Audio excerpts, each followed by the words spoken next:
Good morning and welcome to today's webcast. IRA updates the 179D and 45L energy efficient tax incentives. And before we begin, I'm going to play a brief housekeeping video.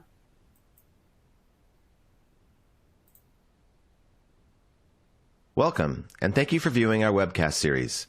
Before we begin, please keep the following in mind. You can customize how you view our presentation and interact with the presenter. For better viewing, close all other applications and turn up your speaker volume. You can adjust window size and placement or enter full screen mode using the controls of the top right of the window or dragging the bottom right-hand corner to resize. At the bottom of your screen, you'll see a series of icons that relate to a different aspect of our session. You can download a PDF of today's slides from the Slide Deck and Handouts widget. You can ask questions by typing in the Q&A window and clicking Submit. We'll do our best to answer all questions or follow up via email. If you experience technical difficulty, refresh your browser by hitting the F5 key. This presentation is not legal, investment, or accounting advice. We encourage you to seek the counsel of a professional service provider to apply this content to your specific circumstances. And with that, Kyle, I will turn it over to you to get us started. Yeah, thanks, Emily, and thanks everyone for attending this webcast today. It's going to be quite a bit of content for a 30-minute presentation covering both of these energy efficient tax incentives, Section 179D and 45L. Both of these code sections were changed, modified, enhanced, extended, in some cases retroactively. With the Inflation Reduction Act, which was signed a few weeks ago by President Biden after some much-needed activity in Congress. So I did want to introduce the two presenters today. Mark Bacon is going to talk about Section 179D. Mark's a professional engineer, and he's completed thousands of energy models to help clients claim the 179D tax deduction. And then talking about 45L is going to be Coffeen. Aaron's been helping numerous clients, taking the 45L tax credit, and there's a lot of changes with that tax credit as well. And yeah, excited to have everybody here today to learn about the changes that we got with the Inflation Reduction Act. So, Mark, I'll pass it on to you next. All right, thank you, Kyle. Appreciate the time, everybody. As Kyle mentioned, my name is Mark Bacon. I'm an engineer who really specializes in 179D, so I am always happy for an opportunity to talk about it. It's what I live and breathe every day. So we'll do a little bit of a brief overview. So with that, I'd like to start a little bit of background information for anyone who's not already familiar with 179D. It has been around since 2006. It is also known as the energy efficient commercial building deduction, and when it was initially proposed, it was worth up to $1.80 per square foot. That is adjusted for inflation, so in 2022 that's $1.88 per square foot. It is available for newly constructed buildings or buildings that were improved anytime after January 1, 2006. Now, it was made permanent in 2020, and the key there is that once it was made permanent, it allowed for long-term tax planning. So we've seen more activity in the 179D space since that happened, now that you can count on it still being there, as opposed to before where it was extended repeatedly. Now, there are three groups of people on the slide here that we're talking about. Again, we're talking about pre-Inflation Reduction Act. The three group of people who would claim 179D right now are owners of commercial buildings or tenants of the commercial buildings who have completed energy efficient upgrades or created a new building that was energy efficient. Owners of 4-story or higher residential buildings, so think large multifamily buildings. And then designers of government-owned buildings. Now, why did I highlight the word designer? There's two reasons. One is that what does it mean to be a designer? The way the IRS views it is a designer could be somebody, for example, an architect, an engineer, a contractor, environmental consultant, or energy services provider. Now, honestly, I could give probably an entire webinar on what it means to be a designer. But what I will say is the IRS pays attention to this, and it is important that you can substantiate design activity. So It is very critical that you can say, I'm a designer, and here's the criteria behind why I'm a designer. And if you have more questions about that, I would encourage you to follow up with your Moss Adams rep or reach out to Kyle or I directly after this. But just keep in mind, designer is very important. We don't have time to do a deep dive into it, but it is critical. Now, the other reason why I highlighted designer is because one of the most significant changes with the Inflation Reduction Act is, what does it mean to be a designer? And a designer is able to claim the 179D deduction because a government entity can't take a tax deduction because they don't pay taxes. So they can allocate the deduction to the designer through an allocation process. Now we look at the next slide here, you can see the eligibility is at least partially related to this allocation process that I was talking about. Which basically, before the Inflation Reduction Act, it was the commercial building owners and designers of government buildings, as I mentioned before, but the Inflation Reduction Act extended that to nonprofits, Indian tribal governments, and Alaska Native Corporation. So that is very significant because having 179D extended to nonprofits is a large market. A number of our clients work in the nonprofit space and have not been able to take 179D deductions in the past, and they can now. So just as an example, like if you look at hospitals in the US, there are 1 in 6 hospitals in the US are government owned. The rest, roughly half of the hospitals, are nonprofits. Now, hospitals tend to be very large and they couldn't claim those before. So just imagine the amount of nonprofit hospitals that can now be claimed for 179D. And if you look at things like churches and these standalone nonprofits, there's a lot of change here. So definitely, if you're working with nonprofits, please reach out to us. We can help you look through the design activity and see if you're eligible for these deductions. And then the other group that was added were these real estate investment trusts. They are now able to claim 179D as well. So moving forward, if you're paying attention to the news or if you know much about 179D, the headline you probably heard is what it's worth now. So a little bit of background to begin with. It was worth, when it was initially proposed, 60 cents per square foot for each of the eligible systems. So when we talk about 179D, we're talking about HVAC and hot water, interior lighting, and building envelope. Those are the 3 systems we study. 3 systems times 60 cents each is $1.80. That's where $1.80 maximum comes from. Again, as I mentioned, inflation adjusted to $1.88. But the Inflation Reduction Act, the headline is it's worth up to $5 a square foot. So we're going from $1.80 up to potentially $5. So huge change here. Now, there are some criteria here, but the first thing is that you get a base deduction is 50 cents per square foot if you hit 25% energy cost savings. That slides up to $1 a square foot if you hit 50% or greater. Now, you might be saying, well, $1 per square foot is less than $1.80 per square foot. And that's because there is this bonus depreciation, for lack of a better term. But if you meet certain requirements, we'll talk about in a minute here, that sliding scale moves up to, if you hit 25%, it's worth $2.50 a square foot. If you can generate 50% or higher energy savings versus an ASHRAE standard I'll talk about here in a minute, 50% or higher is worth $5 a square foot. So going from $1.80 to $5, very large. The other thing to note here is that there are no longer partial deductions. You used to be able to claim interior lighting alone. You can't do that anymore. You have to hit that 25% energy saving. Same with building envelope, same with HVAC. So a little bit of change there. The next thing is this lifetime cap. If you look at the deduction cap for 179D, you could only fully claim a building, the $1.80 per square foot, once. So if you have a 100,000 square foot building, you can claim $180,000 of 179D deductions on it, and then it's done. You can't claim any more unless you increase square footage. Now, fortunately, the Inflation Reduction Act recognized that renovation projects are very important. So if you renovate a building about every 4th year, so it's got a 3-year cap on it, that allows you every past 3 years to claim the deduction again, as long as you have added energy efficient features. So a great example of that is we have a lot of clients who work with schools.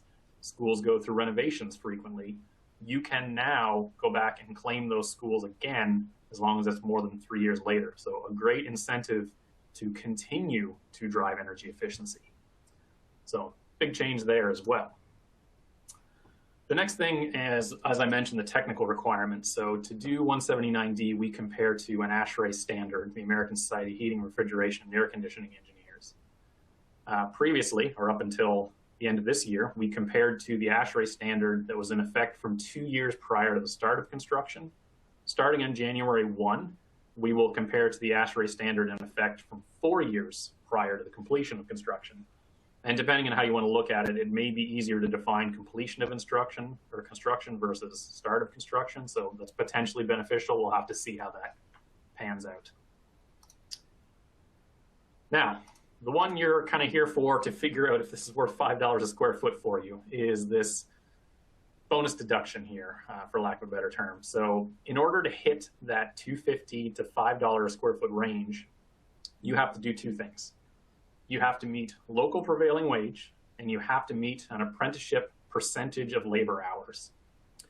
Now, the key with this is there isn't a lot of clarity around this right now. So what we expect to see is the IRS is going to issue some guidance on that. Previously, they've issued notices in 2006, 2008, and 2012 to really define how to do these. We're expecting they will do something similar.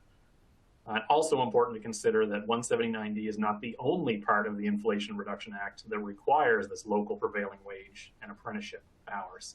So there's going to be a lot of incentive for the IRS to produce some legislation on this. And it is very important because we're talking, this here is the difference between a deduction being worth $1 per square foot and $5 per square foot.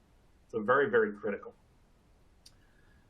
The big key here is that fortunately, they were reasonable about it. They said, we haven't produced guidance on this, so we're not going to hold you to that guidance until we produce it.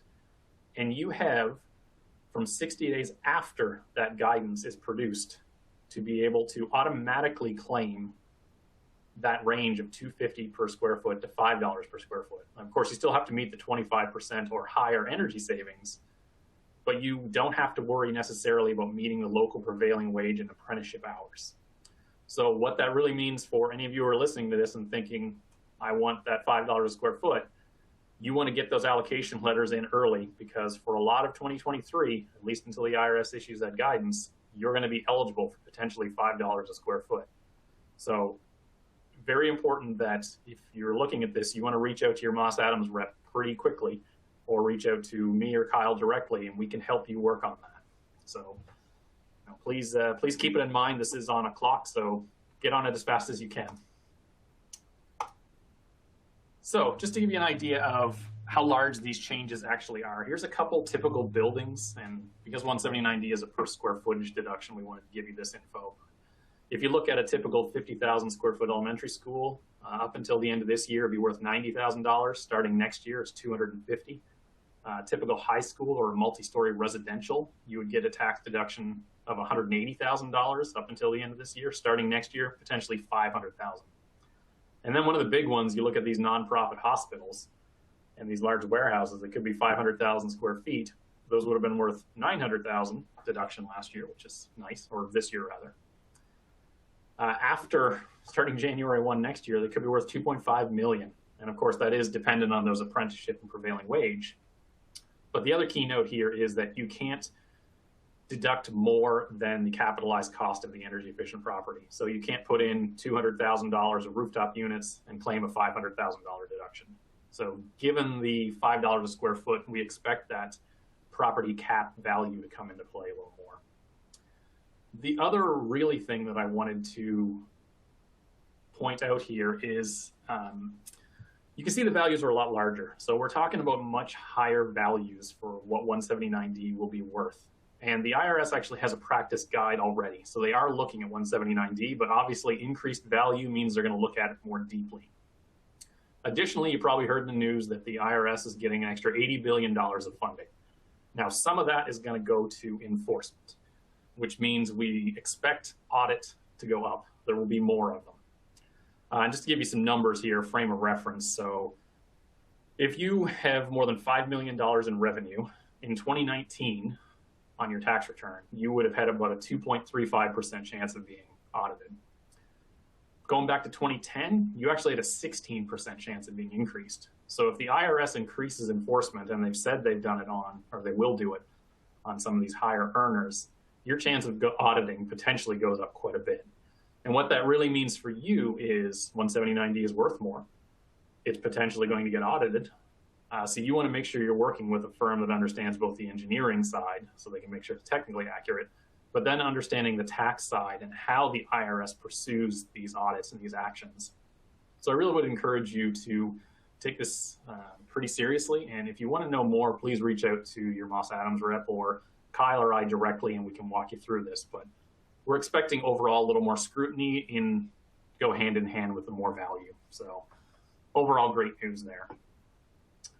And then the last two things I want to cover is just the overall process of 179D, just to give you an idea of what this actually looks like if you were to do a study. And everyone follows a very similar approach, slight variations. But if you're an owner, basically you have to have paid for the improvements. You have to hire a third party that is required by the tax code. And that third party has to be a licensed contractor or a professional engineer in the state where the building is located. And then I would build an energy model for you, and then I would come out and inspect your facility. And then you, as a commercial building owner or tenant, would reduce your tax basis through a 3115 automatic accounting method change. The next class of people are designers. So how that works is right off the bat, and we talked about the importance of a designer at the front of this, you need to be a designer of the government building or the nonprofit. Then you would request an allocation letter. They would give you the allocation letter as the designer. Then the same thing, you would have to hire a third party because it is required to be a third party engineer or contractor in the state where the building is located. I would generate an energy model for you, and then I would come out to site to verify that it had met the energy efficient thresholds. And then you would report that on your taxes. And further note is that you can take this as an amended return up to roughly 3 years in the past. So it's something to consider as well.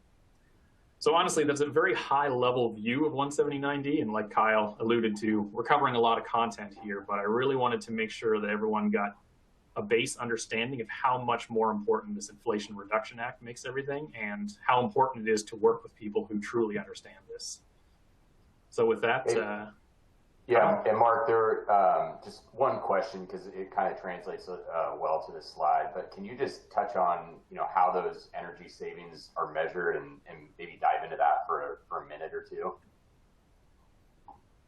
Yeah, so they are measured against an ASHRAE standard. So basically, we take the building as you built it, as the designer or the owner, and we compare it to an ASHRAE standard. Say, for example, ASHRAE 2016, 90.1, 2016. And we would model depending on what you worked in, the HVAC, interior lighting, or building envelope. And if you have more than 25% energy savings, that is when you start getting into tax deduction territory. So that is the basic process. Again, it's important to have someone who is experienced in energy modeling because over time we learn how to do this appropriately so that it really reflects the energy efficient features you put into your building. Yeah, and another question that we got from a couple of folks was about the number of stories as it relates to 179D. Can you just touch on that and if kind of your thoughts there and with the 3-story and the 4-story threshold? And yeah. This actually is a good transition into 45L too. Perfect. Yeah, and that's and Aaron will talk about this a little bit more, but essentially it comes back to 179D requires you to use ASHRAE 90.1, and ASHRAE 90.1 it's not for low-rise buildings. So in order to be able to model it in ASHRAE 90.1, it has to be 4 stories or higher. So that's kind of the restriction there, is just the technical code that we used, and that's where 4 stories or higher comes from. And that does, to Kyle's point, that comes into play for 45L. Yeah, and to kind of further clarify that, the story height is only for residential rental buildings. So all other commercial buildings that are not residential rentals, it can be 1 story, it can be 100 stories. It doesn't matter for 179D. Yeah. And yeah, as I mentioned, this is a good transition into 45L, and Aaron, we'll let you take it from here. Excellent. Thanks, Kyle. Thank you, Mark. Great information so far. So, yeah, as Kyle and Mark talked about, 179D is a tax deduction. 45L is a tax credit, often considered to be a little more lucrative than a deduction. And the IRA had a big impact on the 45L credit, and it is called the New Homes Credit. And it was extended retroactively through 2022. It had sunsetted. It had actually sunsetted at the end of 2021. And so the IRA extended it through 2022 as is without any changes. And we'll talk about what that looks like currently.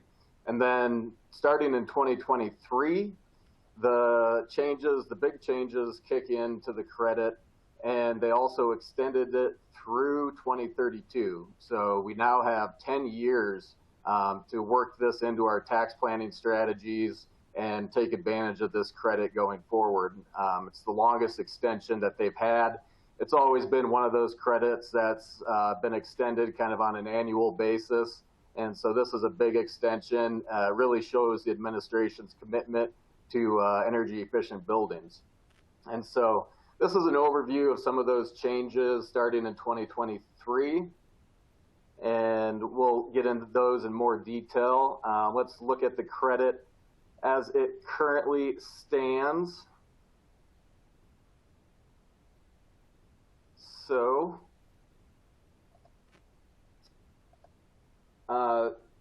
is available for single-family home builders, multifamily developers who have basis in the construction or a substantially renovated building. So that didn't change at all. That won't change going forward. That's the same.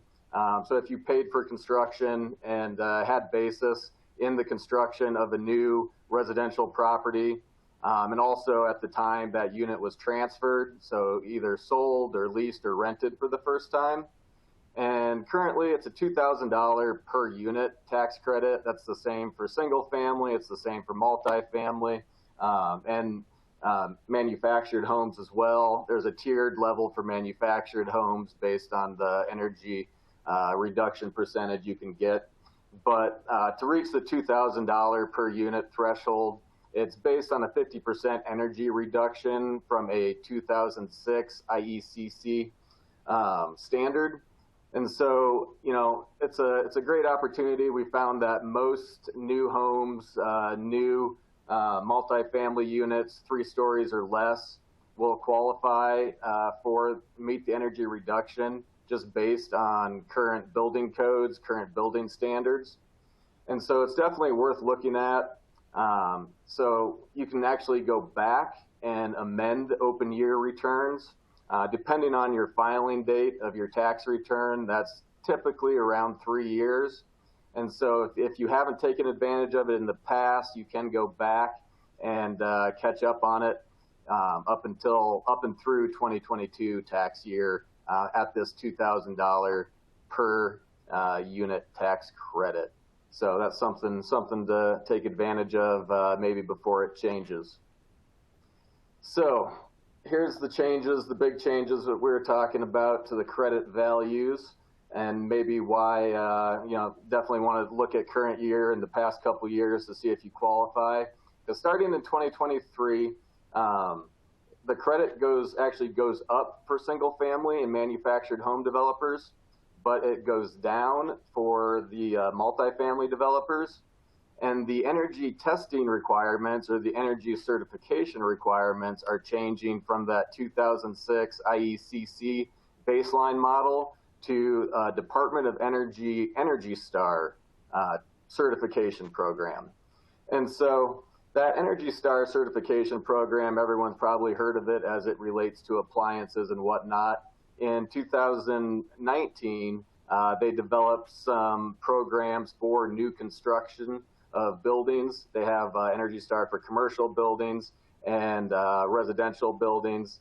And so they actually have those 3 different tiers. They have a single family Energy Star, a multifamily, and a manufactured home Energy Star certification process. And so the base credit is now based off of that Energy Star certification.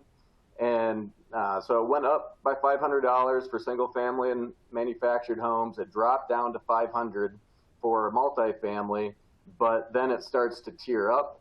So they also introduced the Zero Energy Ready Home. So on top of Energy Star, if a unit qualifies for the Zero Energy Ready Home certification, that gets up to $5,000 for single family and manufactured, $1,000 for multifamily. And just to kind of further complicate or incentivize multifamily developers, they introduced a prevailing wage requirement. So Mark touched on the prevailing wage and apprenticeship requirements as part of the 179D changes. So this is also impacting the 45L credit for multifamily. And so that, if you meet the prevailing wage requirements for multifamily, it gets you up to $2,500.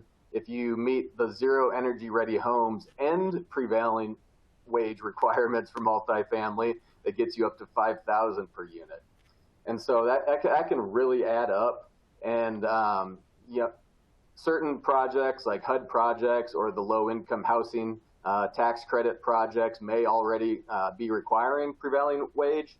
They haven't released a lot of information on how do you account for this, how do you audit it. So we're expecting some more regulations, some more rulings from the IRS on that.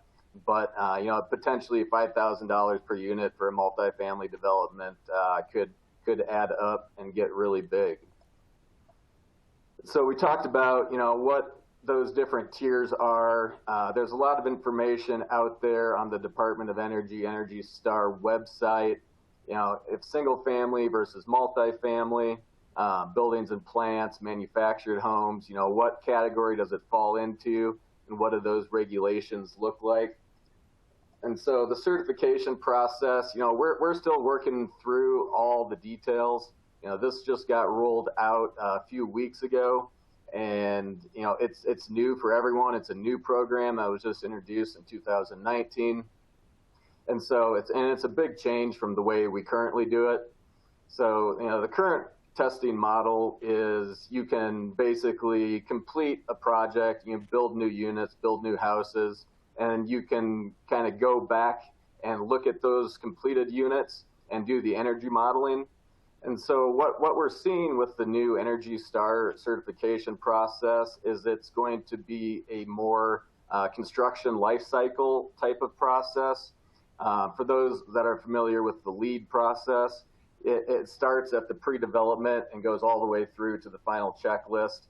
And it's more of a checklist of, did I do this? Did I have my pre-development inspection or during construction inspection? You go through the checklist, and as long as you're complying with everything, you get that certification at the end of the project. But you have to be more proactive from the beginning and through the construction phase with the new Energy Star program versus the way we currently do it, where we can look at a completed unit, run the energy modeling, and see if it qualifies or not. So here are some of the programs that I mentioned. And so, a lot of developers we work with are developing townhomes. Townhomes actually fall into the single family credit or certification process. So townhomes would be eligible for that $2,500 per unit, where multifamily is going to be actually any stories now. So previously, the 45L credit was for 3 stories or less. Starting in 2023, they've removed that requirement as part of the Energy Star process, and it is open to any stories. So we can double up on 179D and 45L for multifamily projects 4 stories and greater. So that could be a big incentive. And then defines mixed-use properties must have over 50% dwelling square foot and common space. And so the Zero Energy Ready Home is one that's actually been around, I think, a little longer than the Energy Star. It does require the prerequisite is the Energy Star certification now, and it requires a little bit more planning, some more coordination with your HVAC contractors. There's a EPA indoor air package, efficient utilities. It looks at water usage a little bit more. So the tighter you seal a building, the more important that water moisture is inside the building, being able to mitigate that. So solar ready kind of scares a lot of people. It doesn't mean the project has to have solar panels. It just means that it has to be stubbed out for them. So kind of the key takeaways from 45L, we're talking about how it's a more comprehensive process. You're gonna have to start at the pre-development phase. Developers, builders will have to be Energy Star partners, and then work with HVAC contractors, work with your tester, your certified Energy Star certification tester. We talked about, using it with 179D, also consider cost segregation. And if it's a renovation project, you can get into the repair and maintenance expenses as well. So like I said, this is new for a lot of us. It's new for the developers, our clients, that we're all working through the details. So we expect some more guidance, more clarification from the IRS on some of these things, especially the prevailing wage requirement. And so, we have the capability in-house between, Mark, Kyle, and myself and the rest of our team to really help you out from the pre-development phases all the way through the final tax returns. So that's the high-level changes of 45L. Yeah, Aaron, one question that came up was, what was the reasoning, do you think, in your opinion, what do you think the reasoning was behind the reduction of the 45L credit for multifamily development, and maybe touch on the base deduction and the bonus deduction? That's a good question.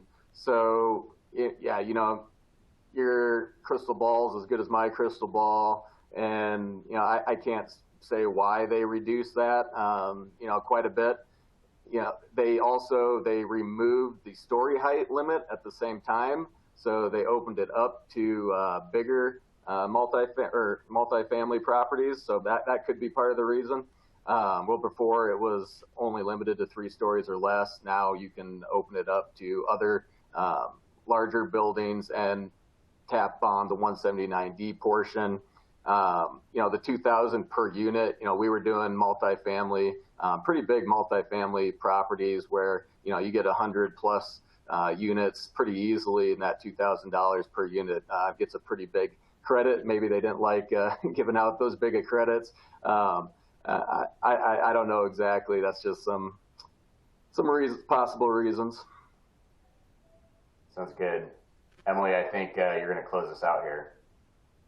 Yes, we are just past time. As Kyle mentioned, we had a lot of material to cover today, so we are out of time for questions. However, we will be doing our best to follow up with your questions via email after the webcast. Thank you so much, Kyle, Mark, and Aaron, for a great presentation today. And here is a link to an online survey where you can provide feedback for today's presentation. Please take a moment to complete the survey, as your feedback is very important to us. Thank you for joining us, and we hope you'll join us again next time.